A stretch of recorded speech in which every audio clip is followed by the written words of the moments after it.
बिस्मिल्लाहिर्रहमानिर्रहीम।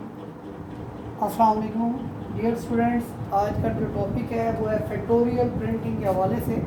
बहुत important programme है पेपर पॉइंट ऑफ व्यू से। अगर आप प्रीवियस पेपर्स को देखेंगे तो उनमें कई बार ये प्रोग्राम जो है वो रिपीट हुआ है। अब ये फैक्टोरियल होता क्या है, सबसे पहले इसको देखते हैं। मैथमेटिकली फैक्टोरियल को इस तरह से लिखा जाता है 3 फैक्टोरियल या 3, और ये sign of exclamation type sign जो है वो लगाया जाता है फैक्टोरियल के लिए। अब फैक्टोरियल का मतलब ये है कि जिस नंबर का फैक्टोरियल आपने कैलकुलेट करना होता है उस नंबर से लेकर 1 तक रिवर्स ऑर्डर में मल्टीप्लिकेशन होती है। सपोज करते हैं कि 3 का फैक्टोरियल है तो 3 multiply by 2, 2 multiply by 1 equal to 6 इसका आंसर होगा। इसी तरह अगर 5 फैक्टोरियल है तो 5 फैक्टोरियल को जब हम इवेल्युएट करेंगे तो 5 factorial equal to 5 multiply by 4 multiply by 3 multiply by 2 and multiply by 1, ये रिवर्स 1 तक मल्टीप्लाई होता हुआ आएगा तो इक्वल टू 120 ये बनेगा। अब किसी भी प्रोग्राम को जब आप स्टेटमेंट पढ़ें तो स्टेटमेंट पढ़ने के बाद आपको उसकी लॉजिक क्लियर होनी चाहिए कि how much number of variables will be used in the program, कि प्रोग्राम में कितने नंबर ऑफ वेरिएबल्स आपने यूज़ करने हैं और प्रोग्राम की जो आउटपुट है वो क्या होगी। ये तमाम अगर चीज़ें आपको क्लियर हों तो फिर आप प्रोग्राम जो है वो आसानी के साथ जो है वो बना सकते हैं। अब सबसे पहले अगर हम इसकी स्टेटमेंट को पढ़ें बुक से तो वहाँ पर लिखा होता है write a program that input a number. एक प्रोग्राम लिखें जो यूज़र से एक नंबर ले and calculate the factorial of that number, और उस नंबर का फैक्टोरियल कैलकुलेट करे और प्रिंट करवाए। तो इसका मतलब क्या हुआ कि write a program that input a number, user से क्या लेने, एक नंबर। इसका मतलब एक वेरिएबल आपके पास n हो गया। दूसरा क्या कहते हैं, calculate factorial of that number, एक आपके पास फैक्ट के नाम से वेरिएबल हो गया। ये 2 वेरिएबल आपके पास तो कंफर्म यूज होंगे। अगर तीसरा आप काउंटर वेरिएबल यूज करना चाहते हैं वो आई ले सकते हैं। अगर आप काउंटर वेरिएबल यूज नहीं करना चाहते तो इन दोनों की मदद से भी आपका प्रोग्राम जो है फैक्टोरियल कैलकुलेट कर लेगा। अभी इसको देखते हैं। सबसे पहले आपने हेडर फाइल लिखनी है hash include studio.h stdio.io.h hash include olio.h void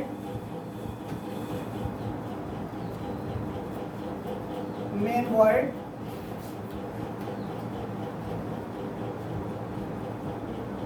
clear screen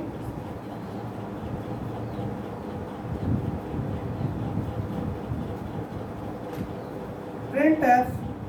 अब यहाँ से आप पहले वेरिएबल्स डिक्लेयर कर लें। मैं सपोज करता हूँ इंट एक नंबर है जी n और दूसरा है फैक्ट, और फैक्ट में मैं क्या स्टोर कर लेता हूँ 1। अभी ये 1 क्यों स्टोर किया है मैं भी आपको बताता हूँ। यूजर से एक नंबर लेते हैं, print f enter any number,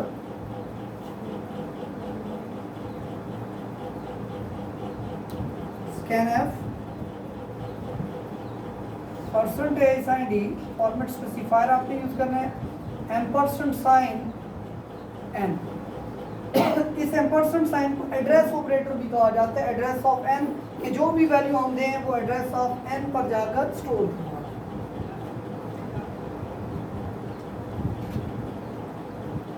अब हम सपोज करते हैं हम इसको वाइल लूप की मदद से यूज करते हैं, वाइल लूप की मदद से बनाते हैं इस प्रोग्राम को।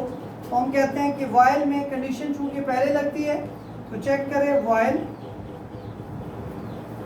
n इज ग्रेटर और इक्वल टू 1। अगर आपका नंबर ग्रेटर देन 1 हो तो वो क्या करे, fact equal to fact multiply by n, fact के साथ नंबर को मल्टीप्लाई करवाए और n की वैल्यू जो है उसमें 1 का डिक्रीमेंट कर दे, और जब लूप से बाहर जाए तो प्रिंट करवाओ। Print f factorial of percentage and d is equal to percentage and d double quotes close comma, पहले दे दें एम और फिर दे दें फैक्ट गेट सी एच और प्रोग्राम क्लोज। अभी यहाँ पर देखिएगा ये फैक्टोरियल हम किस तरह से कैलकुलेट करते हैं। जैसे ही हमने ये दो वेरिएबल्स डिक्लेयर किए, इन दोनों वेरिएबल्स को एक मेमोरी अलॉट होगी। अगर आपने चैप्टर नंबर 9 के स्टार्ट में पढ़ा होगा वेरिएबल डिक्लेरेशन और डेफिनेशन में फ़र्क। डिक्लेरेशन में हमने ये पढ़ा था कि specifying the variable name and it's type is called variable declaration. Variable को नाम और डाटा टाइप दे देना वेरिएबल डिक्लेरेशन कहलाता है, लेकिन इसके अंदर मेमोरी अलॉट नहीं होती। जबकि वेरिएबल डेफिनेशन के अंदर वेरिएबल को डाटा टाइप के साथ मेमोरी भी अलॉट होती है। लेकिन हमने कहा था ये इन जनरल है, जबकि सी लैंग्वेज के अंदर जब आप वेरिएबल को डिक्लेयर करते हैं तो वेरिएबल डेफिनेशन ऑटोमेटिकली परफॉर्म हो जाती है, उसको मेमोरी अलॉट हो जाती है। तो यहाँ पर इसलिए मैं कह रहा हूँ कि जैसे हम वेरिएबल डिक्लेयर करते हैं इनको मेमोरी अलॉट हो जाती है। हमने कहा इंट एन और फैक्ट, जैसे ही दो वेरिएबल्स डिक्लेयर किए, दोनों वेरिएबल्स को 2-2 बाइट मेमोरी मिल गई। ये कैसे पता चला 2 बाइट मेमोरी मिली? क्योंकि इसकी डाटा टाइप क्या है? इंटीजर। ये जो डाटा टाइप होती है ये कंपाइलर को बताती है कि किसको कितने बाइट मेमोरी एलोकेट करनी है। अगर इंटीजर है तो 2 बाइट, कैरेक्टर है तो 1 बाइट, फ्लोट होगी तो 4 बाइट। इसके बाद फैक्ट इक्वल टू 1, फैक्ट की मेमोरी में 1 से इनिशियलाइज हो जाएगा और एन जो है वो भी ब्लैंक। आउटपुट स्क्रीन पर एक मैसेज आया, एंटर एनी नंबर। मैं छोटा सा नंबर ले रहा हूं ताकि मेरा काम जरा जल्दी परफॉर्म हो जाए। मैंने कहा 4, तो 4 कहां पर चला गया? एन में। ये जो परसेंटेज एंड डी है, स्कैनएफ बेसिकली क्या करता है, यहाँ पर कर्सर लेकर आता है। अगर आप स्कैनएफ यूज नहीं करेंगे तो कर्सर नहीं आएगा। जैसे ही कर्सर आया आपने format specifier percentage and D दिया, ये कंपाइलर को बताता है कि जो आप इनपुट दे रहे हैं वो किस टाइप के इंटीजर, और एड्रेस ऑफ एन पर वो इनपुट जाकर स्टोर करवाने। जैसे ही आपने 4 दिया, उसने एड्रेस ऑफ एन, हर मेमोरी का एक एड्रेस होता है और एन को भी एक एड्रेस एलोकेट हुआ है, हर लोकेशन का एक एड्रेस होता है, उस एड्रेस ऑफ एन पर जाके 4 को स्टोर करवाना। अब यहाँ पर नेक्स्ट हमने लूप लगाया, while loop, while n is greater और इक्वल टू 1, और हमने ये कहा कि जब तक आपकी एन की वैल्यू ग्रेटर और इक्वल टू 1 रहेगी, ग्रेटर और इक्वल टू 1 रहेगी, ये लूप चलता रहेगा। Fact equal to fact multiply by n, fact में क्या पड़ा हुआ है? 1, एन में क्या पड़ा हुआ है?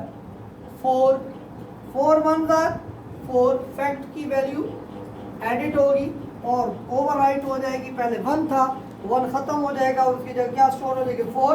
एन की वैल्यू क्या होगी? डिक्रीज होगी। एन की वैल्यू क्या होगी? डिक्रीज होगी, तो वैल्यू एन की कितनी होगी? 3। 3 इज ग्रेटर और equal to 1, yes, condition true. दोबारा इधर है, अब फैक्ट में क्या पड़ा हुआ है? 4, और एन में क्या पड़ा हुआ है? चूंकि ये चेंज हुआ तो ये 3 हो गया, एन में 3, 4 3 एन में कितना हो गया? 12। एन की वैल्यू डिक्रीज हुई, वैल्यू कितनी हो गई? 2। यहाँ पर भी चेंज हो गई, 2 is greater than 1, yes, condition true. यहाँ पर आया फैक्ट, फैक्ट में क्या पड़ा हुआ है? 12। अब फैक्ट में पड़ा हुआ है 12, एन में क्या पड़ा हुआ है? 2, 12 2 24, फैक्ट में वैल्यू क्या हो जाएगी? 24। एन में होगा डिक्रीमेंट और वैल्यू कितनी हो जाएगी? 1। 1 इज ग्रेटर और इक्वल टू 1, ग्रेटर तो नहीं है लेकिन इक्वल है, यस, कंडीशन ट्रू। एक बार फिर लूप एग्जीक्यूट करेगा। फैक्ट में क्या पड़ा हुआ है? 24, और एन में क्या पड़ा हुआ है? 1। 24 1 24, फैक्ट में 24 ही सेव होगा, एन में होगा डिक्रीमेंट और वैल्यू कितनी हो जाएगी? 0। क्या 0 ग्रेटर देन 1 होता है? नो, कंडीशन फॉल्स, लूप से बाहर आएगा। अब प्रिंटिंग होगी, जो आपकी स्क्रीन पर रिजल्ट प्रिंट होगा। Factorial of percentage and d is, percentage sign d, फिर अब ये पहला परसेंटेज साइन डी जो है फॉर्मेट स्पेसिफायर ये एन को रिप्रेजेंट कर रहा है और दूसरे वाला फैक्ट को रिप्रेजेंट कर रहा है।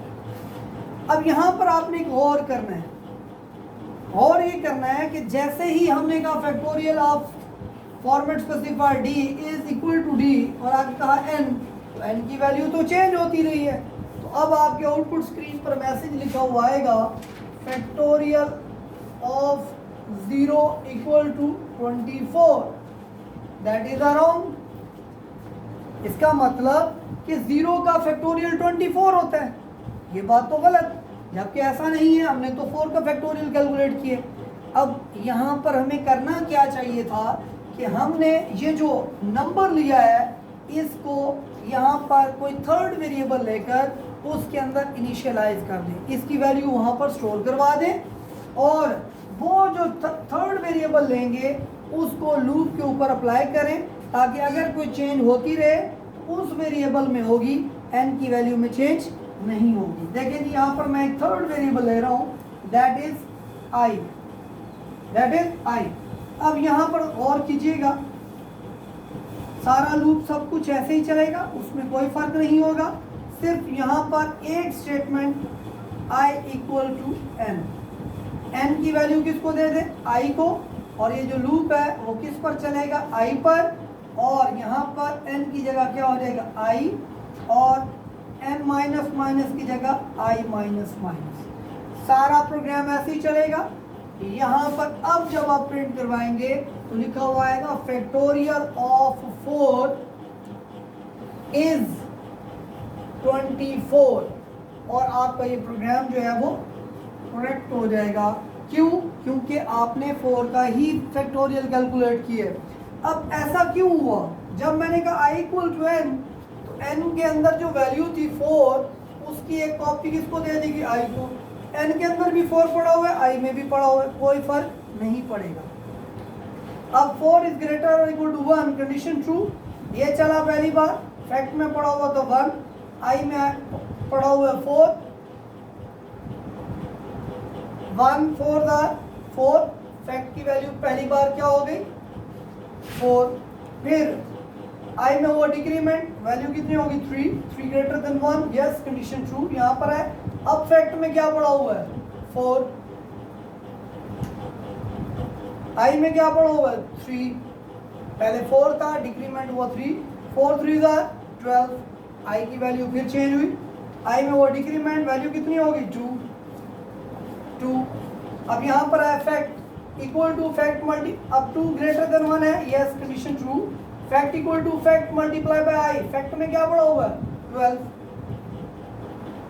12 मल्टीप्लाई बाय आई, आई में क्या पड़ा हुआ है 2, 12 2 24, फैक्ट में आ गया 24, आई में वो डिक्रीमेंट, वैल्यू कितनी होगी 1, क्या 1 ग्रेटर और इक्वल टू 1 है, ग्रेटर तो नहीं है इक्वल है, यस कंडीशन ट्रू।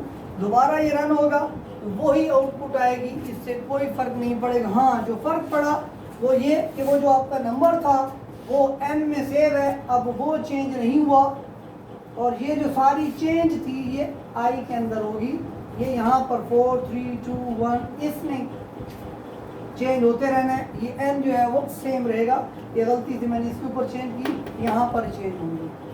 जी तो स्टूडेंट्स उम्मीद करता हूँ कि आपको फैक्टोरियल का प्रोग्राम क्लियर हो गया होगा। इस प्रोग्राम में सिर्फ 2 अल्फाज की चेंज करने से यही प्रोग्राम वाइल से डू वाइल में कन्वर्ट हो जाएगा। इसमें देखिएगा यहाँ पर मैं सिर्फ छोटा सा एक काम करूँगा, ये वाइल का प्रोग्राम डू वाइल में चेंज हो जाएगा। ये मैं इसकी जो ड्राई रन की है इसको चेंज कर रहा हूँ। आपने ये जो while i equal to i greater equal to 1 लिखा है, इस पोर्शन को आपने उठाकर इस करली ब्रैकेट के बाद लिखना है, यानी कि मैं यहाँ पर दोबारा उसको लिख भी देता हूँ, while i is greater or equal to 1 और सेमीकोलन, और इसको यहाँ से आपने इरेज कर देना है और इसकी जगह लिख देना है डू।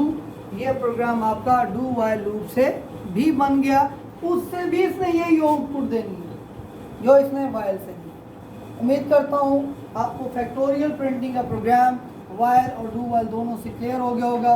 काइंडली कमेंट सेक्शन में अपनी राय का इजहार ज़रूर कीजिएगा। Thank you so much.